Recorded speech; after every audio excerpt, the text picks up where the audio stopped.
જય સ્વામિનારાયણ. જીવ એક છે કે અનેક? ભગવાન જીવને કેવી રીતે કાર્ય કરાવે છે? મિત્રો, તમે ઘણીવાર જોયું હશે કે જ્યારે આપણે વડ કે પીપળા જેવા વૃક્ષની ડાળખી કાપીને બીજી જગ્યાએ વાવીએ ત્યારે ત્યાં નવું આખું વૃક્ષ ઉગી નીકળે છે.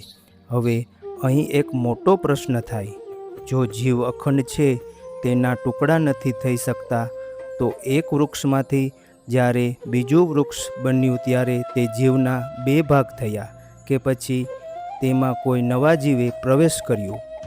આવો જ એક ગૂંચવાતો અને રહસ્યમય પ્રશ્ન સદ્ગુરુ નિત્યાનંદ સ્વામીએ ભગવાન સ્વામિનારાયણને પૂછ્યો હતો. આજે આપણે જાણીશું વચનામૃત ગઢડા પ્રથમના 13મા વચનામૃતમાંથી આ સૃષ્ટિની ઉત્પત્તિ અને જીવનું અદ્ભુત રહસ્ય.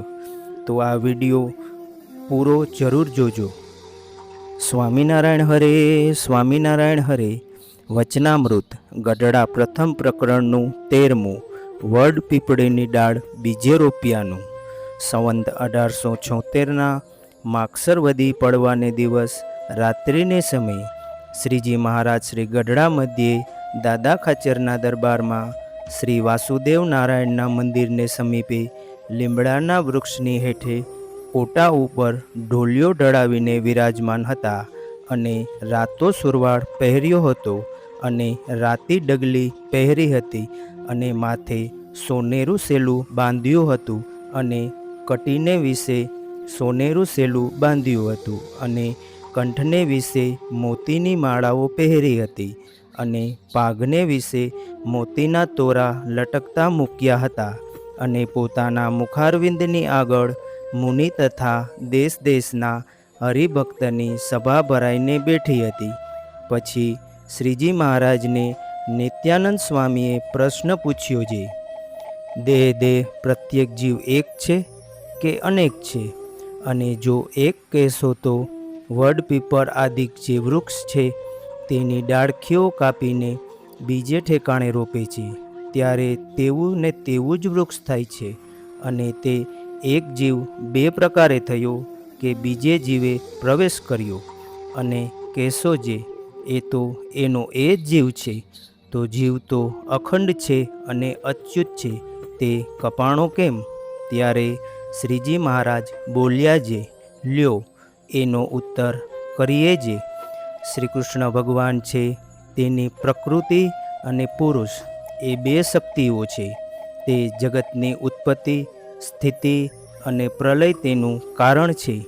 તે પુરુષ પ્રકૃતિ જે પોતાની બે શક્તિઓ તેનું ગ્રહણ કરીએ પોતે વિરાટ પુરુષને ધારતા હતા, અને તે વિરાટ રૂપ જે તે ભગવાન તે પ્રથમ બ્રહ્મકલ્પને વિશે તો પોતાના અંગ થકી બ્રહ્માદિક સ્તંભ પર્યત સમગ્ર જીવને સૃજતા હતા, અને પદ્યકલ્પને વિશે તો એ ભગવાન બ્રહ્મરૂપે કરીને મરીચાદિકને સૃજતા હતા, અને કશ્યપ અને દક્ષ રૂપે કરીને દેવ, દૈત્ય, મનુષ્ય અને પશુ પક્ષી આદિક સમગ્ર સ્થાવર જંગમ જે જીવ તેને સૃજતા હતા.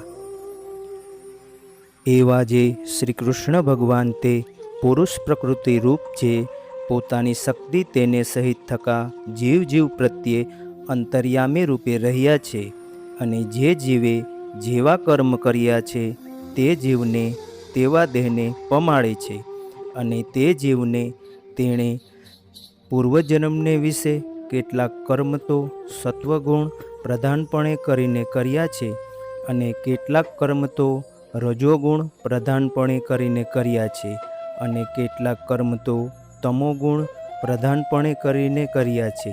તે કર્મને અનુસારે એ જીવને ભગવાન જે તે ઉદ્ભિજ જાતિના, જે દેહ જરાયુજ જાતિના, જે દેહ સ્વેદજ જાતિના, જે દેહ અને અંડજ જાતિના, જે દેહ તેને પમાડે છે, અને સુખ દુઃખ રૂપ જે કર્મના ફળ તેને પમાડે છે, અને તે જીવના કર્મને અનુસારે તેના દેહ થકી બીજા દેહને સૃજે છે.